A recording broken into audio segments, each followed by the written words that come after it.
112 की महिला कर्मचारी लगातार प्रदर्शन कर रही हैं। पहले दिन उन्होंने हेडक्वार्टर के बाहर प्रदर्शन किया, उसके बाद कल दूसरा दिन था। कल ये सीएम आवास की तरफ बढ़ रही थी। सीएम आवास की तरफ जाने से पहले इन्हें पुलिस ने हिरासत में लिया और उसके बाद इको गार्डन लाके छोड़ दिया। तस्वीरें हम आपको दिखा रहे हैं लगातार यहाँ पर कि डायल 112 की ये तमाम जो महिला कर्मचारियाँ हैं, आज तीसरा दिन है और ये लगातार इनका प्रोटेस्ट जारी है। और कल जो है इन्होंने पूरी रात खुले आसमान के नीचे गुजारी, परसों की भी रात इनकी खुले आसमान के नीचे गुजरी थी और अब जो है पुलिस प्रशासन ने इनके ऊपर कार्रवाई भी शुरू कर दी है।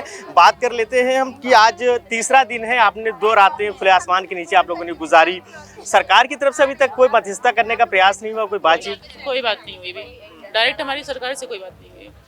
बीच में कल जो विभिन्न कंपनी की तरफ से आए थे उनसे कोई बात बनी, वो नेगोशिएशन करने आए थे? वो तो 3 दिन से एक ही चीज लेके बैठे हैं कि टोटल हम आपकी 15,000 सैलरी कर रहे हैं, 3,000 पीएफ जा रहा, 12,100 रुपये हमारे अकाउंट में आएगा इन हैंड।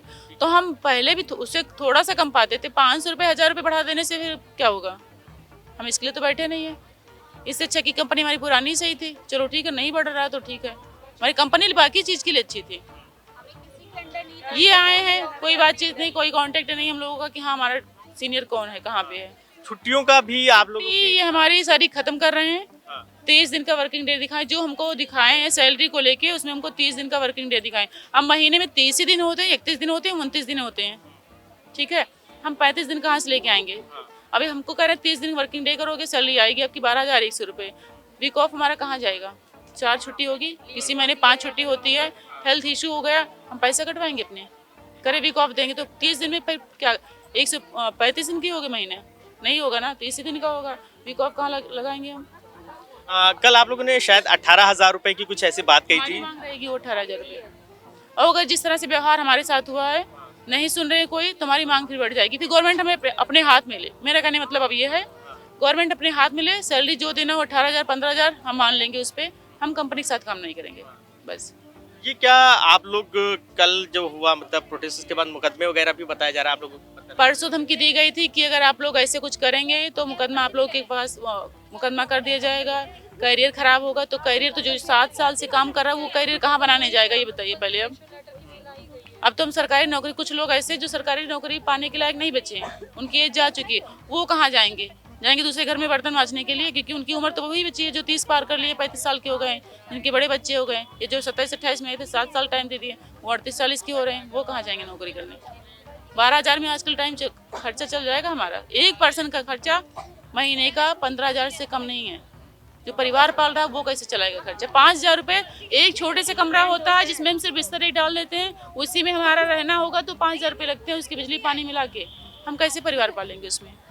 सरकार ये कह रही है कि जो प्रोटेस्ट कर रहे हैं विपक्ष के बहकावे में आके कर रहे हैं। हम सिर्फ 112 के लिए काम करते थे, हमारा किसी पार्टी से कोई नाता नहीं है। ना हम भाजपा वाले हैं, ना हम सपा वाले, ना कांग्रेस है, ना बसपा के या अदर पार्टी। हमारा किसी पार्टी से कोई लेना देना नहीं है। हम सिर्फ एक सीईओ हैं 112 में काम करने वाले, जो 1 साल से काम कर रहे हैं, 7 साल से काम कर रहे, वो लोग हैं। हमारे परिवार का किसी पार्टी से कोई संबंध नहीं है और इसको राजनीतिक रूप ना दिया जाए तो बेहतर है। और भी लोग हैं, बात कर लेते हैं किस तरीके से इस पूरे मामले को, क्योंकि 3 दिन हो गए आप लोग लगातार सड़कों पे हैं, खुले मैदान में। अभी तक कोई निष्कर्ष नहीं निकला है। हम लोग को मार पीट के यहाँ पे बैठा दिया गया है, उसके बाद हम लोग को जबरदस्ती ना हम लोग को यहाँ से बाहर जाने दिया जा रहा है। रात भर हम लोग भूखे थे, कोई खाने के लिए नहीं, वॉशरूम के लिए भी हम लोग बाहर ऑफिस के बाहर कर रहे थे और लड़कियां पर्दा लगा करके कर रही थी। उसके बाद भी जो ऑफिसर थे वो टॉर्च जला करके दिखा रहे थे। और उनको ये कहना है कि आप ऑफिस के अंदर आइए, आप ऑफिस के अंदर बात करिए करके। वो बाहर सारी लड़कियों को अंदर बुला करके वो लॉग इन करवा देंगे, वो कोई निष्कर्ष नहीं कर देंगे। हम लोग को अंदर बंद करवा देंगे, उसके बाद हम लोग को बाहर नहीं निकलना है। साफ तौर पे एक लंबी लड़ाई चल रही है, तस्वीर हम आपको दिखा रहे हैं। ज़्यादा बातचीत भी अब ये लोग नहीं करना चाह रही, क्योंकि इनका कहना है कि हम लोग लगातार अपनी बात रख रहे हैं। मुख्यमंत्री आवास जाने का प्रयास था, वहाँ तक नहीं पहुँच सके, बीच में रोक लिया गया। कई साथी थे जिनके साथ जो है पुलिस ने जबरिया तरीके से उनको गाड़ी में बैठाया, उनको जो है नोचा घसीटा, ये आरोप इनके हैं। और निश्चित रूप से एक ये बड़ा मुद्दा बन गया है और इसी वजह से अब ये तमाम जो महिलाएं हैं, 112 की कर्मचारियां हैं, ये लगातार प्रदर्शन कर रही हैं। वीडियो जर्नलिस्ट मिराज खान के साथ फरीदुल हसन, #भारत न्यूज़ लखनऊ।